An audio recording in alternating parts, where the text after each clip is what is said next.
Halo pemirsa JPR TV dari Sabang sampai Merauke, dari Miangas hingga Pulau Rote. Bertemu kembali dengan saya Anggria Ratri dalam program Kominfo Newsroom.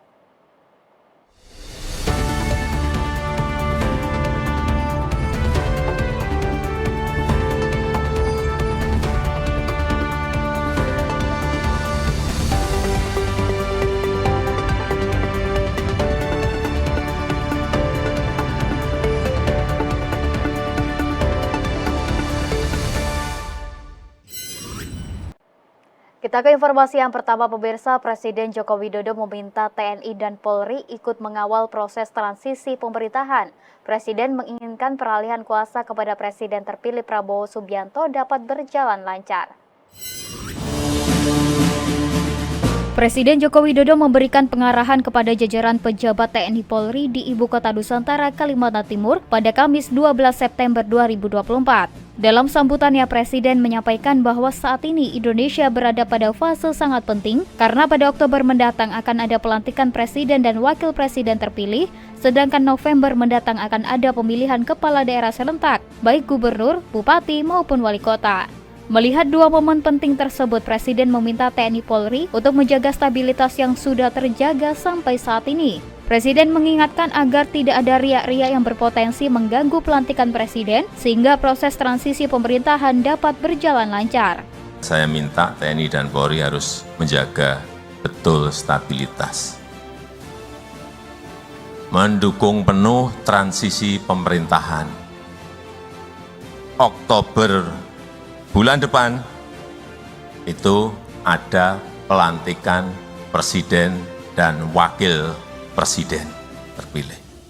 November akan ada pemilihan serentak, pilkada serentak kepala daerah, baik itu gubernur, bupati, dan wali kota.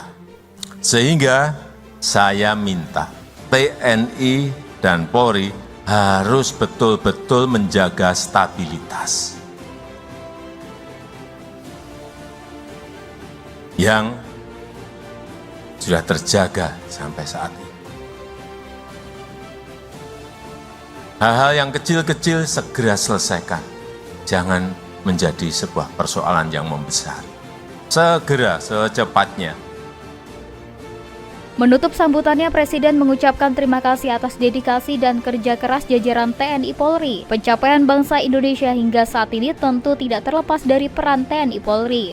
Presiden berharap TNI Polri bisa terus mempertahankan kekompakan dan sinergitasnya dalam menjaga dan melindungi Indonesia. Presiden juga meminta maaf jika selama 10 tahun memimpin Indonesia ada hal yang dirasa kurang baik dalam kebijakan maupun interaksi. Saya mohon maaf jika 10 tahun lama memimpin ada hal yang kurang berkenan, ada hal yang belum maksimal dan belum baik, baik dalam kebijakan maupun dalam berinteraksi.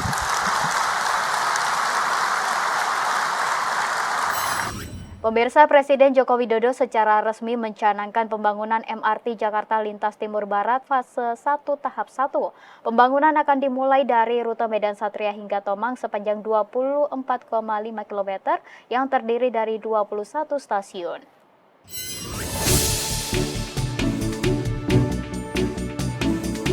Presiden Joko Widodo secara resmi mencanangkan pembangunan MRT Jakarta Lintas Timur Barat fase 1 tahap 1 yang akan menghubungkan Medan Satria hingga Tomang sepanjang 24,5 km. Pembangunan MRT Tomang Medan Satria ini akan dilakukan secara paralel tanpa menunggu penyelesaian jalur MRT fase 2 Utara Selatan, yakni Bundaran HI sampai Kota Tua.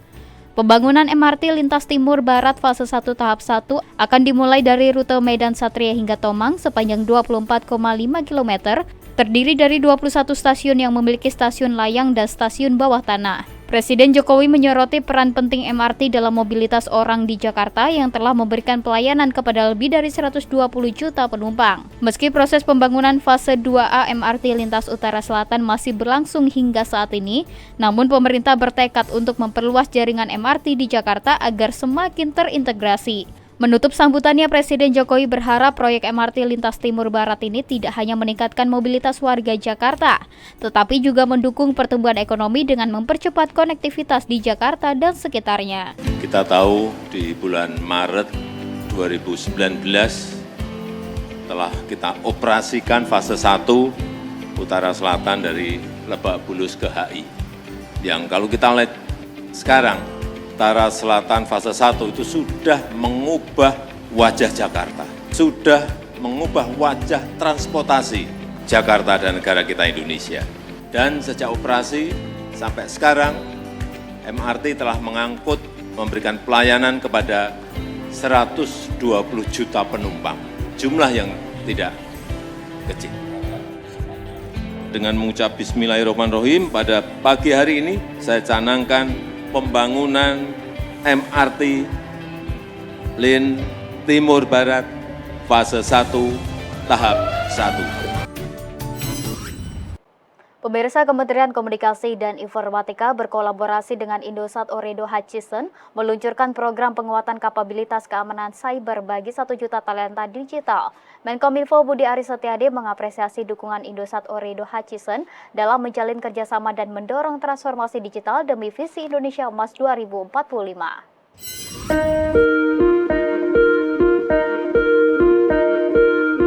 Kementerian Komunikasi dan Informatika berkolaborasi dengan Indosat Ooredoo Hutchison meluncurkan program penguatan kapabilitas keamanan cyber bagi 1 juta talenta digital. Kolaborasi ini bertujuan untuk mengurangi kesenjangan digital dan meningkatkan produktivitas serta kontribusi masyarakat terhadap pertumbuhan transformasi digital di Indonesia. Menteri Komunikasi dan Informatika Budi Aris Setiadi mengatakan keamanan cyber memainkan peran penting dalam mewujudkan transformasi digital yang terpercaya dan berdaulat. Keamanan cyber menjadi salah satu isu krusial dalam mempertahankan kedaulatan bangsa. Keterlibatan semua pihak menjadi kunci dalam mengembangkan postur keamanan cyber berbasis teknologi terkini. Budi Ari mengapresiasi dukungan Indosat Ooredoo Hutchison dalam menjalin kerjasama dan mendorong transformasi digital demi visi Indonesia Emas 2045. Saya ingin memberikan apresiasi kepada Indosat dan masyarakat atas kerjasama yang telah terjalin, dan saya berharap peluncuran program penguatan kapabilitas keamanan siber pada hari ini dapat menjadi dorongan bagi kita semua untuk terus berkolaborasi dalam mengakselerasi agenda transformasi digital demi mewujudkan Indonesia Emas 2045. Kita beralih ke informasi lainnya, pemirsa. Menteri Pariwisata dan Ekonomi Kreatif menargetkan penurunan jumlah masyarakat Indonesia yang berobat ke luar negeri hingga 20%. Hal ini merupakan bagian dari upaya pemerintah untuk memperkuat sektor kesehatan dalam negeri, sekaligus mengembangkan pariwisata medis di Indonesia.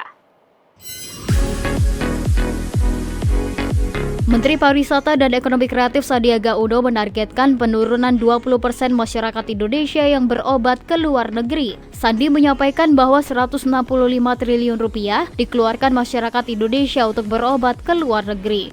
Sandi mengatakan bahwa Kemenparekraf telah membuka diskusi dengan Kementerian Kesehatan untuk pengembangan health tourism. Pengembangan ini diantaranya dengan meningkatkan fasilitas kesehatan di beberapa destinasi seperti di Bali, Malang, Medan, Surabaya yang dinyatakan sebagai kota yang berkembang dalam health tourism world.